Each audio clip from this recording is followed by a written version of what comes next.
Imagine walking through a mall where every store feels the same Nike swooshes everywhere, but no one talks about the workers behind those shoes. Naomi Klein drops us right there in the global branding machine's heart, exposing a secret. Your favorite logos don't just sell products, they erase jobs and choice.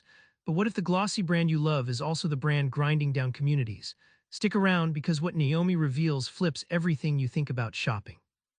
Brands aren't just labels, they're powerful rulers rewriting the rules of business, marketing, and culture. But behind that shiny logo lies a story of control and invisibility you never imagined. Klein exposes Nike's factories in Indonesia and Vietnam, where workers, mostly young women, face brutal conditions, 14-hour shifts, low pay, no unions. Meanwhile, back home, Nike shines as a cultural icon. The real cost of that swoosh: human lives shuffled off the map out of customer sight. Brands don't just sell sneakers or soda anymore. They sell identity, lifestyle, rebellion. Think of your favorite logo as a tattoo you wear to say who you are. The actual product fades into the background. The brand becomes the real product, a global beacon of desire and loyalty. No space means brands are gobbling up every corner on your sneakers, your sweatshirt, your music, even schools. The physical stuff barely matters. What counts is the logo's ability to invade space and mind, erasing individual choice and turning people into walking billboards. As brands expanded, a fierce countermovement emerged.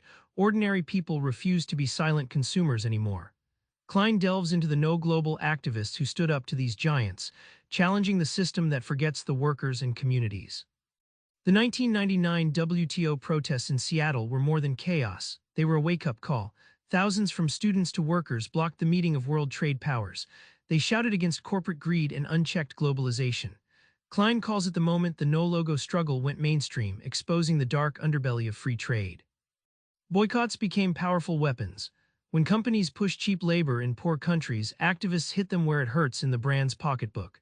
These campaigns forced companies to rethink, proving the consumer can disrupt the carefully managed brand image with nothing but a conscious choice.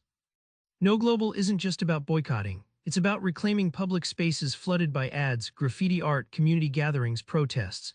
It's the culture war against corporate colonization of your city and mind. Klein reveals the surprising power of creativity and grassroots action to cut through the corporate noise. Here's the kicker: the branding boom might hide a bigger crisis: fewer jobs, fewer options for consumers and workers alike. Klein unpacks how big brands dismantle traditional labor and swallow marketplaces whole, shaping a future you might not want. Companies like Nike don't make their products anymore, they outsource them to low-wage countries. While brands take the profits and glory, manufacturing jobs disappear in America and Europe. Klein warns, this isn't progress but a hollowing out of middle-class work, leaving communities fractured and forgotten. Huge brands use their status to monopolize markets subtly. Instead of offering more choices, they narrow your options under layers of global contracts and licensing deals.